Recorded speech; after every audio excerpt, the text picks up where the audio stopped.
Hey guys, let's get more news about Steelers, but first, don't forget to subscribe and leave your like. Steelers TE shares hilarious tribute to George Pickens. Pat Freiermuth was the favored target of Pittsburgh Steelers quarterback Russell Wilson in their 27-13 win against the Cleveland Browns. Following the near game-time decision to have George Pickens sit, the Steelers needed to spread the ball out a little more than they are used to. Scotty Miller and Mike Williams both got involved as well. That being said, Freiermuth's 48 yards were a team best and he would cap off his performance with a memorable touchdown celebration. Following his touchdown, Freiermuth punted the ball into the stands. When he was asked about in his post-game media availability, he made a reference to his teammate George Pickens. "Someone had to get fined," Freiermuth said. "My grandfather's probably pissed at me, but man, it's all good." Pickens has been fined $20,642 for his actions in the previous week, which was not the only week he had been fined. It has been a tumultuous season for the receiver, who has been unable to stay out of flag trouble the whole season. However, the receiver is having one of his best receiving seasons of his career, so it has been quite a roller coaster for the current top option for the Steelers. According to the NFL rulebook, the first-time offense of kicking a ball into the stands in $7,878. After the performance that the Steelers had this week, the fine is probably not weighing super high on him. Freiermuth has not had the most productive season of his career, but he has not been relied on to be a top producer nearly as much as he has in years past. Arthur Smith has revitalized an offense in Pittsburgh that has struggled for years. Now, the Steelers are a top team down the stretch as we get close to the playoffs. Will Eagles WR A.J. Brown go off on Steelers again? As you might have heard, there is a bit of a kerfuffle with the Eagles' passing game, and A.J. Brown isn't entirely happy with how things are going. Even though the Eagles are on a 9-game winning streak, his workload has sharply declined. But he has done damage against the Steelers in the past, and he always has the talent to go off. Despite their success, the Eagles are still trying to play their way into postseason shape. They shouldn't be scraping by teams like the Carolina Panthers, which is what happened last week. For whatever reason, they're not using the passing game as much as in the past. Having Saquon Barkley in the backfield is probably worth mentioning. But a big game for Brown against the Steelers secondary could do wonders for some egos. Of course, the last time the Eagles played the Steelers, A.J. Brown was mossing Ahkello Witherspoon, not Joey Porter Jr. This could be another very physical game, like he had against T. Higgins a couple weeks ago. That is assuming the Steelers put him on Brown. They do also have Devonta Smith. The Eagles are throwing fewer passes than anybody this season while running more than anybody else. But they are a capable big play passing offense.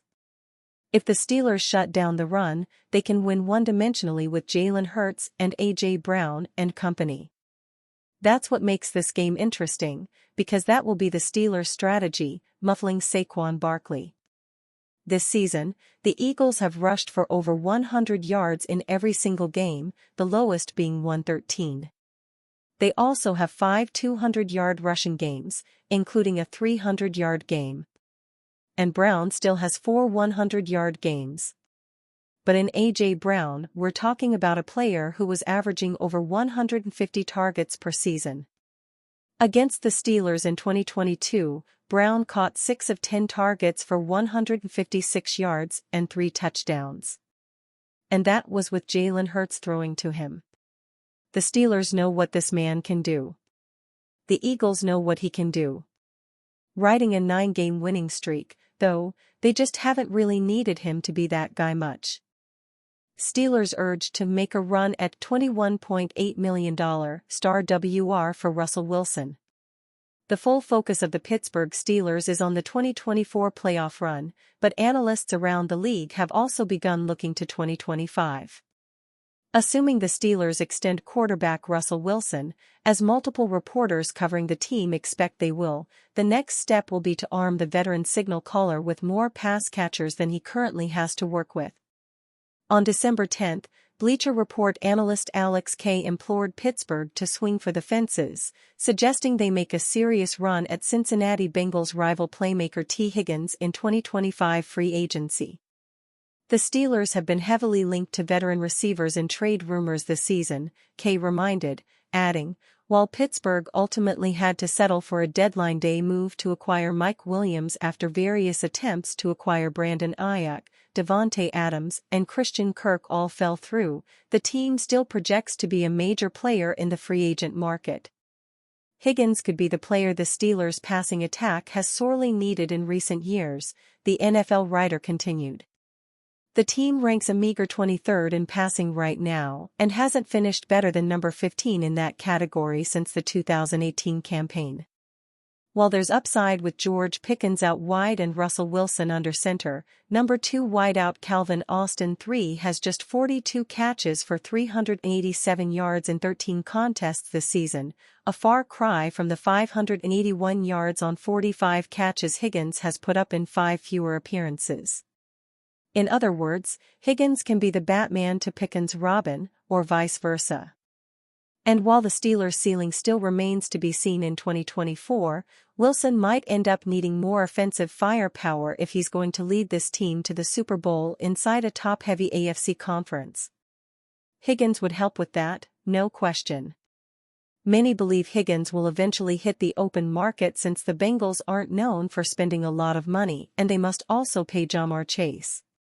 Having said that, the Steelers aren't necessarily known for dishing out large checks to wide receivers in free agency either. So, what might Higgins cost and would Pittsburgh turn into a legitimate bidder? The Bengals wideout is currently playing on a fully guaranteed $21.816 million franchise tag. It's considered unlikely that Cincinnati will franchise tag Higgins a second time, due to cost and cap hit. During his article, Kay relayed that Spotrac estimates Higgins' market value to be in the $19 million per year range. The Bleacher Report analyst also noted that Higgins could eclipse that mark by a good margin in a potential bidding war.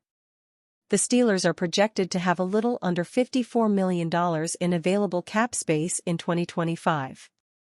Outside of re-upping Wilson at the quarterback position and more low-cost areas like running back or guard, they don't have a ton of needs that require spending.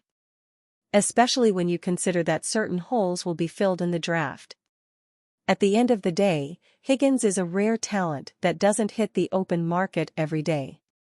Pittsburgh has seen that firsthand, with head coach Mike Tomlin referring to him as a goon, in a good way, earlier this year. Higgins has proven he's one of the league's very best complementary wideouts and has the potential to work in a number 1 role as well, Kay wrote.